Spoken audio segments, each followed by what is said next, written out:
कल की पुराण और गरुड़ पुराण में वर्णित कुछ तथ्य ऐसे हैं जो आपकी आत्मा को झकझोर सकते हैं। कलयुग के अंतिम समय की कल्पना मात्र से ही मन व्याकुल हो उठता है।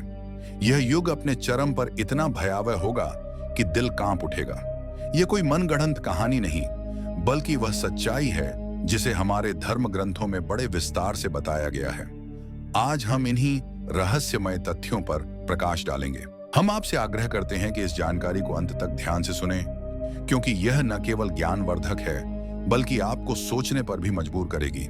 कलयुग के अंतिम दृश्य को समझने से पहले हमें सृष्टि चक्र की कुछ प्रमुख बातों को समझना होगा। सबसे पहले हम जानेंगे वे कथाएं जो हमारे पवित्र ग्रंथों में वर्णित हैं। फिर जानेंगे वे भयावह घटनाएं जो कलयुग के अंत में घटित होंगी।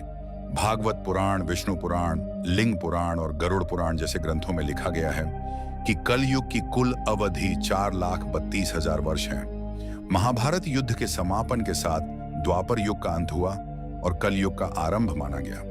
अब तक लगभग 5,000 वर्ष बीत चुके हैं और लगभग 4,27,000 वर्ष अभी बाकी हैं। ग्रंथों में कलयुग के लक्षण, मानव के व्यवहार और अंत के संकेतों को जिस तरह दर्शाया गया है वह हमें इस युग की भीषणता के प्रति जागरूक करता है। जब महाभारत युद्ध समाप्त हुआ और युधिष्ठिर ने सिंहासन संभाला, उनके मन में अनेक प्रश्न उठने लगे।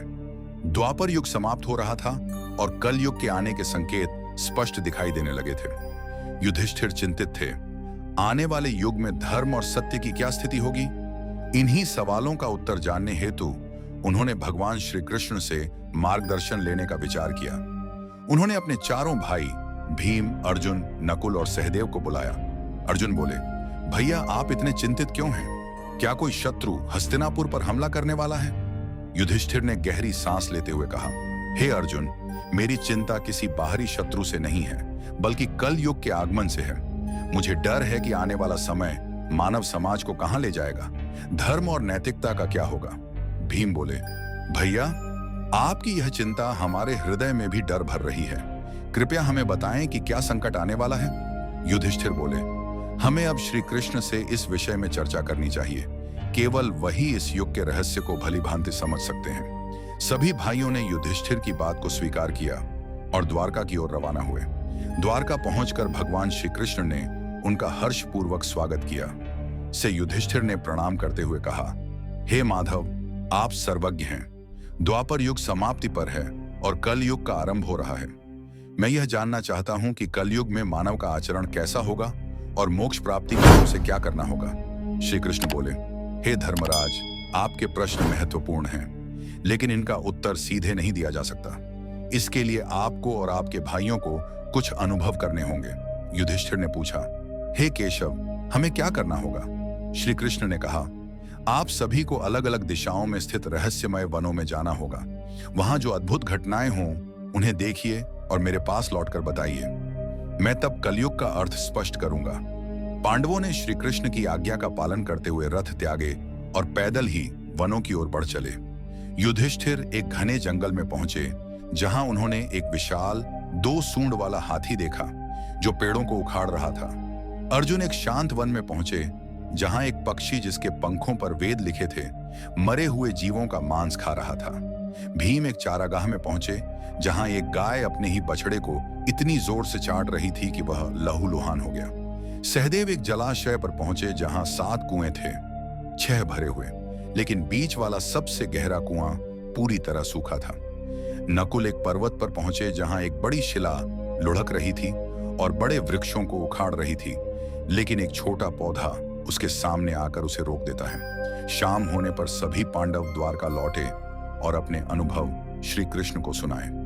श्री कृष्ण ने युधिष्ठिर से कहा, 2 सूंडों वाला हाथी दर्शाता है कि कलयुग के शासक दोनों ओर से प्रजा का शोषण करेंगे। एक ओर सेवा की अपेक्षा करेंगे, दूसरी ओर लाभ उठाएंगे। अर्जुन के अनुभव पर बोले, वेदों का ज्ञान रखने वाले विद्वान केवल दिखावे के लिए होंगे, अंदर से वे लोभी और अधर्मी होंगे। भीम के अनुभव पर श्री कृष्ण ने कहा, कलयुग में माता पिता का स्नेह इतना स्वार्थपूर्ण होगा कि वह संतान की स्वतंत्रता छीन लेगा। सहदेव के कुएं वाले अनुभव पर बोले, लोग बाहर से भरे पूरे दिखेंगे लेकिन भीतर से सूखे होंगे, स्वार्थी और निष्ठुर। नकुल के अनुभव पर श्री कृष्ण ने कहा, बड़े लोग और शक्तिशाली व्यक्ति नहीं बच पाएंगे। केवल भक्त और ईश्वर में आस्था रखने वाले ही कलयुग की भयावहता से बचे रहेंगे। अब गरुड़ पुराण में वर्णित कलयुग के अंत के 5 प्रमुख संकेतों को विस्तार से समझते हैं। पहली, जीवन आयु का पतन। कलयुग के अंत में मानव की औसत आयु घटकर केवल 20 वर्ष रह जाएगी। 12 वर्ष की आयु में ही बुढ़ापे के लक्षण दिखने लगेंगे। स्त्रियां 8 से 9 वर्ष की उम्र में मातृत्व को प्राप्त करेंगी, लेकिन शारीरिक दुर्बलता के कारण बच्चों को ठीक से पाल नहीं पाएंगी। इससे एक कमजोर और बीमार पीढ़ी का जन्म होगा, जो समाज की स्थिरता को नष्ट कर देगा। रिश्तों और परिवारों से दूर लोग सिर्फ भौतिक सुखों में लिप्त रहेंगे। तो नैतिक पतन और पतिव्रता। स्त्रियों का अभाव, धार्मिक कर्तव्यों और संस्कारों को लोग पूरी तरह त्याग देंगे। स्त्रियां अनेक पुरुषों से संबंध बनाएंगी। लोग धार्मिक कर्मकांडों, पूजा पाठ, विवाह संस्कार आदि को छोड़ देंगे। जल की कमी के कारण स्नान भी त्याग दिया जाएगा। लोग मांसाहार, शराब और तामसिक भोजन की ओर अग्रसर होंगे। 3, वृक्ष फल देना बंद कर देंगे। प्राकृतिक संसाधनों का अत्यधिक दोहन होगा। पेड़ फल और फूल देना बंद कर देंगे। केवल शमी वृक्ष जीवित रहेंगे। गायों की पूजा बंद होगी और वे केवल दूध और मांस के लिए उपयोग की जाएंगी। प्राकृतिक संतुलन बिगड़ जाएगा और कुपोषण, बीमारियां, भूख का तांडव फैलेगा।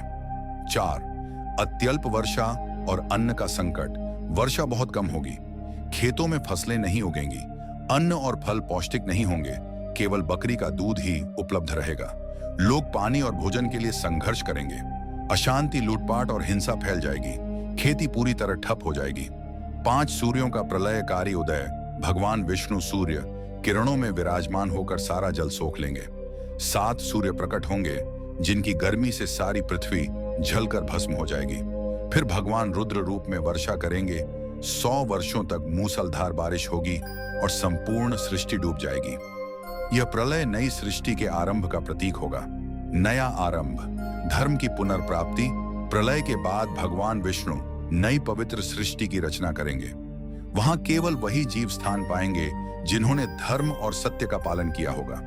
यह संदेश हमें सिखाता है कि धर्म, सत्य और भक्ति ही इस विनाशकारी समय में मनुष्य को बचा सकती है।